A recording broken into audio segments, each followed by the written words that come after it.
Welcome all. इस video में Nifty का एनालिसिस देख लेते हैं कि कल क्या डायरेक्शन होगी निफ्टी की, क्योंकि आज एक बुलिश क्लोजिंग दी है। मतलब जो रेंज 2 दिनों से एक छोटी सी रेंज में ट्रेड कर रहा था निफ्टी, ये 40 से 50 पॉइंट की एक छोटी सी रेंज थी, उसके ऊपर जाके क्लोजिंग दी है।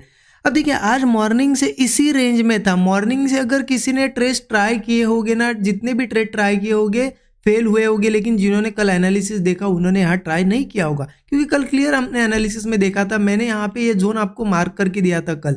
ऊपर थी 25,500 की लेवल और नीचे थी 25,400 की लेवल। और हमारा डिस्कशन क्या था कल की, ये बहुत ही कंसोलिडेशन वाली रेंज थी। हमने क्या देखा था कि ट्रेड कब प्लान करेंगे, एक तो ऊपर आए ओपनिंग में इस लेवल के आसपास आए, यहाँ कहीं ब्रेकआउट दे तो हम ट्रेड लेंगे, या फिर इस सपोर्ट पे आए यहाँ कुछ हम बुलिश देखेंगे ट्रेड। अगर ब्रेकडाउन होता है तो फिर हम सेल के बारे में सोचेंगे। हमारा एनालिसिस था। मार्केट आज ओपन हुआ, ओपनिंग के बाद इसी रेंज में ट्रेड कर रहा था। मैं पूरे दिन भर आज वेट कर रहा था। लगभग मैं 2 बजे तक मार्केट में था। वैसे तो मेरा ट्रेड आपको पता है 11 से 12 बजे तक हो ही जाता है मोस्टली, ठीक है, लेकिन आज 2 बजे तक मैं वेट किया। अब 2 बजे तक वेट किया, फिर भी मार्केट में ये कंसोलिडेशन, प्रीमियम्स नहीं बढ़ रहे थे, एक ही जगह पे मार्केट था। तो इतना तो श्योर था कि मैं जब क्लोज करूंगा सिस्टम उसके बाद कहीं ना कहीं मुंह आएगा, जो कि आया। बट अगर मैं होता भी तो ये मुंह कैच नहीं कर पाता, इसीलिए मैंने क्लोज कर दिया सिस्टम। देखिए अब क्या होता है ना कि बहुत से लोग रिग्रेट करते हैं कि काश में अब लगता है कि चलो यहाँ पे अगर इस कैंडल में एंट्री करता तो ये मुंह में कुछ ना कुछ मिल जाता, है ना। ऐसा सबको लगता है और रिग्रेट करते हैं लोग। लेकिन देखिए एक मुंह चक्कर, मतलब कैच करने के चक्कर में आप अगर ये 2 दिन सिर्फ और सिर्फ ट्रेड ट्राई कर, देखिए पॉसिबिलिटी तो होती है कि मार्केट अगर एक ही रेंज में अगर 2 दिनों से है, ये 40 से 50 पॉइंट की रेंज में, तो एक 70-80 पॉइंट का एक किसी भी डायरेक्शन में मूव आता है। ये तो प्रोबेबिलिटी है कि आप अगर ऐसे कितने भी बार देखो, अगर कंटिन्यू मूव करेगा तो फिर साइडवेज की पॉसिबिलिटी होती है। जितना ज़्यादा साइडवेज होगा एक स्पाइक देने की पॉसिबिलिटी होती है, क्योंकि एक्यूमुलेट हो रहा है यहाँ पे मार्केट। अब सोचिए ये एक मूव के चक्कर में आप, क्योंकि लगता है ना कि यहाँ पे देखो कितना अच्छा ब्रेकआउट जैसा भी था, काश में यहाँ ट्रेड लेता तो ये मूव कैच हो जाता। लेकिन ऐसे कितने ब्रेकआउट आए, आज मॉर्निंग में भी यहाँ पे भी देखो ये ब्रेकआउट आया, फिर इसके बाद एक ब्रेकडाउन भी आया, यहाँ पे देखो ये ब्रेकडाउन आया, कल भी आप देखो यहाँ पे ब्रेकडाउन था, यहाँ पे ब्रेकआउट था। तो आप अगर ऐसा सोच के कि चलो अब बड़ा मूव आएगा, अब बड़ा मूव आएगा, अब बड़ा मूव आएगा, ये सोच के अगर ट्रेड करते ना, तो ये मूव कैच भी करते आज, तो भी आप इतना प्रॉफिट नहीं कमा पाते जो इस रेंज में आप लॉस कर देते। तो आप समझ गए इससे मैं क्या कहना चाहता हूँ कि कभी भी अगर मार्केट बहुत ही छोटी सी रेंज में है तो इस रेंज में ट्रेड ट्राई मत करो।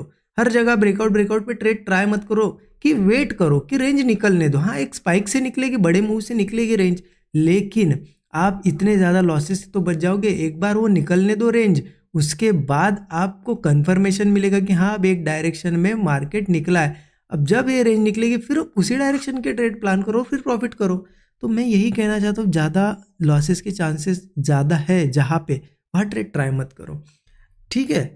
अगर यहाँ पे ये ब्रेकआउट के समय में होता भी तो भी ट्रेड नहीं लेता। हाँ मैं कब लेता, अगर मान लो दोपहर में ही कहीं इसी रेंज के आसपास मार्केट आता, मतलब यहाँ से आता धीरे धीरे, यहाँ कंसोलिडेशन करता और फिर ब्रेकआउट आता, तो मैं ज़रूर ट्रेड ट्राई करता, क्योंकि रेजिस्टेंस के पास ट्रेड ट्राई कर रहे हैं, छोटा सा स्टॉप लॉस लगाने के लिए जगह है। यहाँ से तो कंटिन्यू जा रहा है, हम यहाँ ट्रेड लेते तो यहाँ स्टॉप लॉस थोड़ी लगाते हैं ना।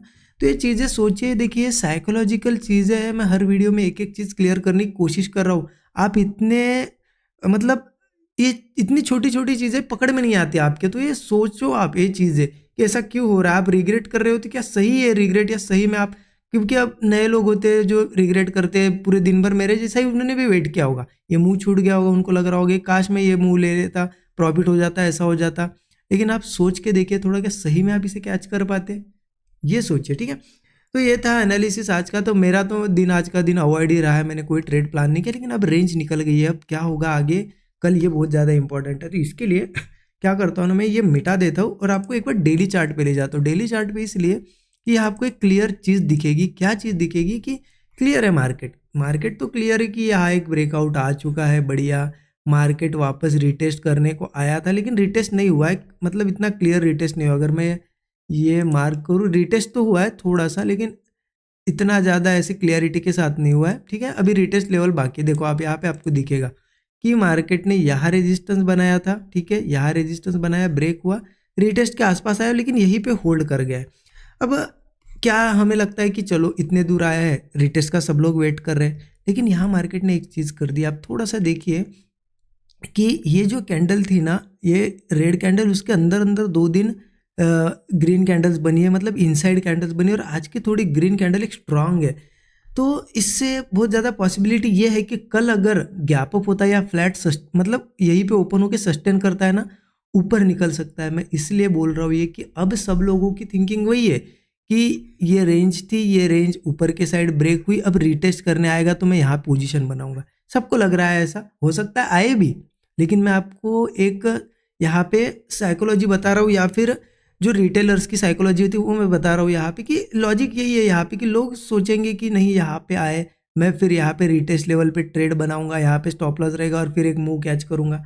लेकिन मार्केट भी बहुत स्मार्ट है, हो सकता है यहाँ पे 1-2 दिन ये इनसाइड बनाई, अगर सस्टेन कर गया तो यहीं से मूव स्टार्ट कर देगा ऑल टाइम हाई के लिए। ठीक है, लोग सोचते रहेंगे कि पोजीशन बनाओ और वो निकल जाएगा, ये पॉसिबिलिटी बता रहा हूँ मैं। तो इसके हिसाब से हम सब पॉसिबिलिटी देख के ट्रेड प्लान करेंगे। तो मैं 15 मिनट पे बताता हूँ आपको कि एग्जैक्टली ट्रेड प्लान करने हैं तो करने कैसे है। 15 मिनट चार्ट पे आ जाते हैं। सिंपल है, देखिए कल हमने देखा भी था, ये एक चीज़ मैंने आपको बताई भी थी कि ये जब 525 500 निकलेगा तो यहाँ पे ऐसे ट्रेंड लाइन बन रही है, उसको मार्केट टेस्ट करने आएगा, और आज उसको टेस्ट कर लिया। ये टारगेट भी हमने कल देखा था 25,550 का था, राइट। ये हो चुका है आज। अब देखिए पॉसिबिलिटी क्या है यहाँ पे, बहुत ही सिंपल, ये रेंज मार्क करके रखिए। ठीक है, 25,500 से लेके 500 यही मार्क करिए। ठीक है, अब देखिए बहुत सिंपल है कि मार्केट, चलो ये भी मार्क ही कर देता हूँ ना, तो आपको एक आइडिया आ जाएगा कि एग्जैक्टली क्या है। ठीक है, देखिए एक ही रेंज थी, अब रेंज के बाहर हम निकल गए। अब बहुत ज़्यादा पॉसिबिलिटी है कि कल मार्केट यहीं पे इन्हीं लेवल्स के आसपास अगर ओपन होता है और सस्टेन कर जाता है और कोई ब्रेकआउट आता है, अप साइड हम जा सकते। ठीक है, चलो मान लो थोड़ा बहुत गैप डाउन हुआ या फिर नीचे भी आया, मतलब नीचे ही कहीं ओपन हुआ, तो देखो क्या करता है वापस। अगर ये 500 के ऊपर आ रहा है, 25,500 के ऊपर आके सस्टेन कर रहा है, तो समझ लेना कहीं ना कहीं स्ट्रेंथ है मार्केट में। जो भी ब्रेकआउट वगैरह आएगा कॉल साइड का ट्रेड प्लान करेंगे। और सेम रहेगा गैप अप की केस में, इन केस गैप अप होता है, कितना भी बड़ा गैप अप हो, हमारा यहाँ पे अप साइड का प्लान रहेगा इस लेवल पे। जैसा कि मैंने डेली चार्ट पे आपको व्यू बता ही दिया है। तो गैप अप भी होता है, कहीं ना कहीं वो रिट्रेसमेंट करके या फिर ऐसा सस्टेन कर जाता है, ब्रेकआउट पे मैं अपसाइड का ही ट्रेड प्लान करूंगा। ऊपर अगर रेजिस्टेंस बताओ आपको तो 25,650, 25,750 और एक 25,850, ये सभी ये जो तीनों लेवल दिख रही है आपको, ये एज ए रेजिस्टेंस कल के दिन रिएक्ट कर सकती है। यहाँ पे हमारे टारगेट्स हम बुक कर सकते हैं। बट एक चीज़ अगर होती है, मान लो यही कहीं ओपन हुआ मार्केट या गैप डाउन भी हुआ और नीचे ही ट्रेड कर रहा है, इसी रेंज में ट्रेड कर रहा है, तो पॉसिबिलिटी बहुत ज़्यादा है, पहले भी रेंज में था, यहाँ पे भी रेंज में ही रह सकता है। बट यहाँ पे अगर वो क्या करता है ना कि कहीं ऊपर जाने की कोशिश करता है, मान लो एक हाथ ब्रेकआउट जैसा दिखाया और वो ब्रेकआउट अगर फेल हो गया, तो पॉसिबिलिटी रहेगी कि फिर मार्केट, क्योंकि आज इतना बड़ा गैप अप हुआ अच्छा खासा, मतलब सॉरी आज ब्रेकआउट हुआ, फिर भी अगर ये ऊपर सस्टेन नहीं कर रहा है कल और ब्रेकआउट हो रहा है, फेल भी हो रहा है, या फिर मान लो ओपनिंग के बाद यहाँ पे लोअर लो जैसे बन रहे हैं और नीचे ही ब्रेकडाउन जैसा बना रहा है, तो ऐसे में एक पुट मैं ट्राई करूँगा, कम क्वांटिटी में करूँगा बट करूँगा, क्योंकि मुझे लगता है फिर मार्केट सीधा इस लेवल पे आएगा जो कि 25,400। अगर 400 के भी नीचे जाता है तो एक ही टारगेट लास्ट बचा है, जो ट्रेंड लाइन है अभी डेली चार्ट पे हमने देखा ना कि ऐसी जो रेंज बनी है, जो ब्रेकआउट आया था, रीटेस्ट वाली जो लेवल है ना, वो लेवल बची है सिर्फ, और वो लेवल आ जाती है 25,330। इसीलिए देखिए मार्केट कल इस रेंज में अगर वीकनेस दिखाता है तो मैं थोड़ा पुट ट्राई करूंगा, और फिर ये अगर 25,400 पे आता है और फिर कहीं सपोर्ट बनाता है, फिर से यहाँ पे कॉलम ले सकते हैं, क्योंकि ये एक बहुत अच्छा सपोर्ट लेवल है।